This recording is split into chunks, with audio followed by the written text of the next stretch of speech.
¿Qué elementos, Pablo, deben tenerse en cuenta a la hora de diseñar tareas matemáticas significativas, como por ejemplo la resolución de problemas, para la etapa de educación primaria? Bueno, sí, la resolución de problemas, pues quizás sea el proceso sobre el que se articulan. Voy a usar jerga ya de los nuevos currículos. Ya sabes que ahora se organizan en competencias específicas, que esa es la principal novedad. En matemáticas, esas competencias específicas beben mucho de los procesos definidos por la NCT, por el NCTM en el año 2000. El NCTM es la Sociedad American National Council of Teachers of Mathematics, la sociedad más importante, más grande casi, bueno, a nivel mundial, que junta profesores, investigadores de educación matemática. Y bueno, ahí se definían unos procesos: resolución de problemas, conjetura y prueba, visualización y bueno, otros.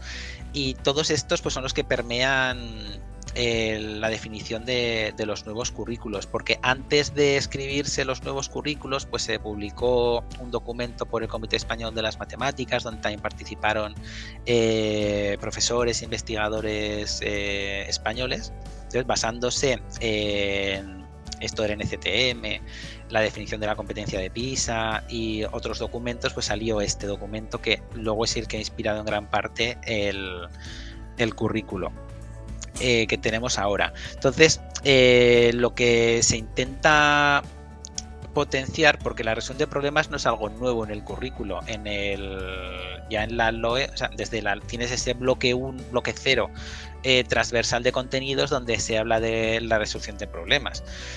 ¿Qué ocurre? Que ese bloque 0 a lo mejor no se le atendía en la manera en que se le debería haber atendido. Eso por un lado. Ahora, en los currículos nuevos, lo que se intenta es potenciar el papel que juega la resolución de problemas no como metodología, sino como un enfoque. Porque, o sea, como medio a partir del cual deberían emerger los contenidos, saberes, si quieres usar el vocabulario de los nuevos currículos. Entonces, la resolución de problemas como proceso sobre el cual se construyen el resto de las matemáticas. Es decir, como actividad en sí, porque queremos que nuestros alumnos sean buenos resolutores de problemas, porque el trabajo no tienen que ser matemáticos luego todos nuestros alumnos, ¿no? Pero la actividad matemática sí que tiene mucho de resolución de problemas en sí mismo. Pero es que además lo que se trata de fomentar es el papel de la resolución de problemas para construir el conocimiento, ¿no? Como una oportunidad para ello. Entonces, el cómo plantear situaciones de enseñanza y aprendizaje desde esta perspectiva, pues es muy fácil explicarlo desde este punto de vista, muy fácil, y luego pues a lo mejor tan difícil de llevar a cabo. Es elegir problemas, situaciones problema, tareas. No vamos a imaginarnos un problema como un enunciado de texto, porque un problema no es eso. No tiene por qué ser un enunciado de texto, además. O sea, puede ser enunciado verbalmente, puede ser a partir de un gráfico y poco más. Entonces, es partir de esas situaciones problema bien elegidas, de tal manera que en su resolución se ponen en juego cositas que anticipan el conocimiento que quieres construir. Pueden aparecer de manera informal, y luego el papel del profesor ahí, aparte de ver lo que está pasando. Antes mencionaba una de las competencias del profesor muy importante, que es darse cuenta de lo que está pasando. Técnicamente se llama pues mirada profesional, ¿no? Noticing, el darte cuenta de qué está pasando, para luego organizar puestas en común, hacer las preguntas adecuadas que te llevan a construir el conocimiento, y entendiendo por construir el conocimiento el que el alumno sea capaz de establecer conexiones con conocimientos previos, dar significado a lo que está haciendo y, en definitiva, reflexionar sobre la actividad que le acabas de plantear para avanzar y construir nuevo conocimiento. Cuando yo estuve abordando el año pasado el hecho del diseño dentro de la unidad didáctica, de las diferentes tareas, a mí me resultó también apasionante y había tres conceptos que creo que a veces solemos confundir, por norma general, ¿no? Y eran, sobre todo estamos del área de matemáticas, ¿no? Que eran dificultad, error y obstáculo. Y todo eso viene a raíz de lo que tú has comentado, a la hora de diseñar situaciones, problemáticas, problemas, etcétera, el anticiparse a esos posibles errores, incluso luego en el transcurso de la resolución de esos problemas, ver realmente dónde aparece esa situación que a lo mejor no ha sido del todo correcta o ha sido incorrecta, y es ver de dónde procede.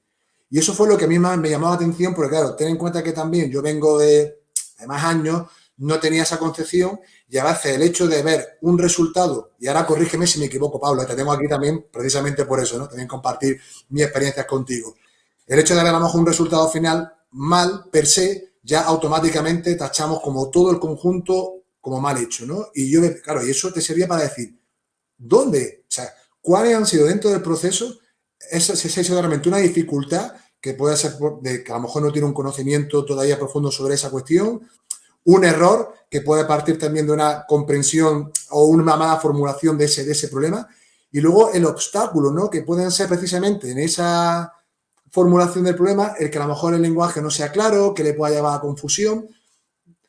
Ese tipo de situaciones, en cuanto a la hora de determinar o anticipar determinadas problemas, en cuanto a la resolución de problemas, me llamó mucho la atención, ¿no? Fíjate estos tres aspectos, ¿no? Tan importantes a la hora de tener en cuenta. Y creo que como futuros maestros, y creo también que tú me digas tu opinión, es importante tenerlo en cuenta, porque a veces yo también veo bueno, pues con mis jugadoras con neurovía, cuando corregimos, evaluamos, ¿no? El hecho de que a lo mejor no se señalen ese tipo de situaciones. ¿Qué te parece a ti el hecho de valorar a la hora de corregir por ejemplo, una situación problemática, un problema determinado, etcétera? Bueno, lo que es el error en sí sí que aparece de forma explícita en los nuevos currículos, que pues serán mejorables. Tengo además algún artículo donde analizamos la competencia matemática como aparece, ¿no? Y sí que pues ves que hay cosas que están muy bien, otras cosas que dices, pues aquí lo habría pues faltaría comentar sobre esto otro. Pero vaya, el error, por ejemplo, sí que aparece de forma explícita porque, o sea, el error como fuente de aprendizaje. Lo que no podemos hacer es plantear una prueba, y estoy simplificando mucho, una hoja de sumas, para ver si tiene adquirido el concepto suma. A ver qué entendemos primero por concepto suma. Una cosa es el algoritmo, que tiene su interés, pero con unos objetivos ligeramente que van más allá de la suma y entran en lo que podríamos llamar algoritmia y que se enmarca dentro del pensamiento computacional.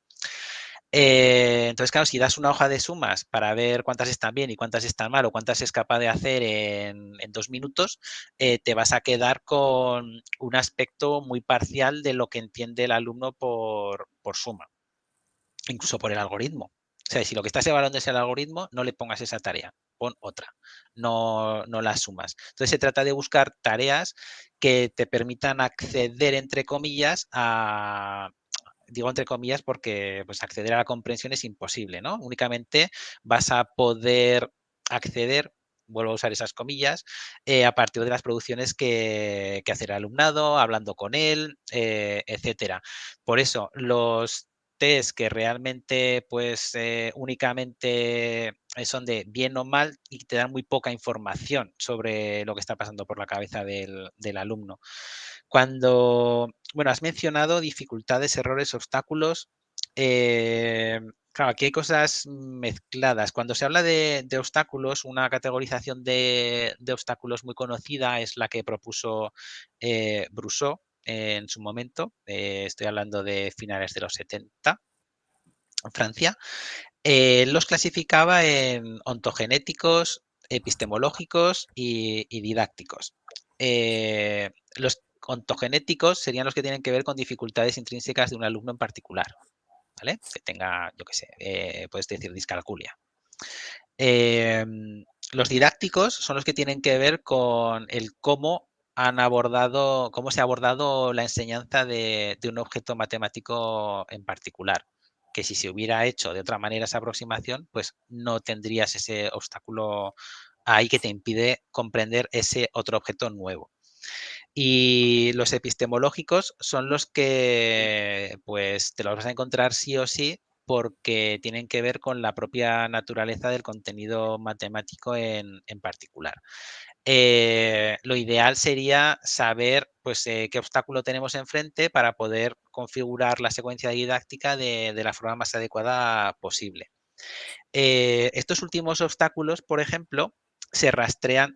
Una forma de identificarlos es porque se pueden rastrear a veces en la evolución histórica de un concepto y que luego ves que se repiten las dificultades que tienen los alumnos. En el caso de los números enteros, estoy pensando en los trabajos de Bacid, que la tengo muy cercana. Esos obstáculos se identifican, ¿no? Pues cómo fueron surgiendo, cómo ni siquiera hubo matemáticos muy importantes en su época que no aceptaban esos números como números en sí mismos, sino como algo parcial en un proceso de resolución de problemas. Entonces, todo eso luego tú también lo ves en los alumnos y se dice que tiene ese carácter, por usar esa palabra, epistemológico. Eh, y bueno, esto vuelve a la idea de antes, que el trabajo que hacemos realmente pues es muy complejo. Y por terminar, porque creo que me preguntabas por la evaluación al final del error, cuando te surge un error, ¿qué haces con él? Si estamos queriendo usar el error como fuente de aprendizaje, lo que no podemos es abroncar al alumno, poner un cero y ya está, sino tenemos que dejar que ese error salga y se comente y se vea como una fuente repito las palabras, de aprendizaje. Por eso es bueno enseñar. Ahora se ven por Twitter pues muchas imágenes de clases con pizarras verticales blancas, donde se busca hacer visible ese pensamiento, poder comentar lo que está pasando. Entonces, si fomentas esa cultura de aula donde no pasa nada porque te equivoques, porque luego si hay una, bueno, digo equivocación, pero puede ser un error, puede ser cualquier otra cosa, se comenta y se avanza a partir de ahí, porque eso en sí mismo ya tiene valor matemático. Un matemático profesional puede estar haciendo algo y leches, tener un error. Eh, Estoy pensando, por ejemplo, en cuando Andrew Wiles en los años 90 demostró lo del último teorema de Fermat, esa demostración primera tenía un error y posteriormente, pues un año más tarde ya lo corrigieron y tal, pero si gente, bueno, claro, esa demostración pues está a un nivel que se nos escapa, pero que el error forma parte de la actividad matemática y querer atajarlo, prohibirlo, por un lado es imposible y no abrazarlo también te aleja un poco de ese quehacer del matemático.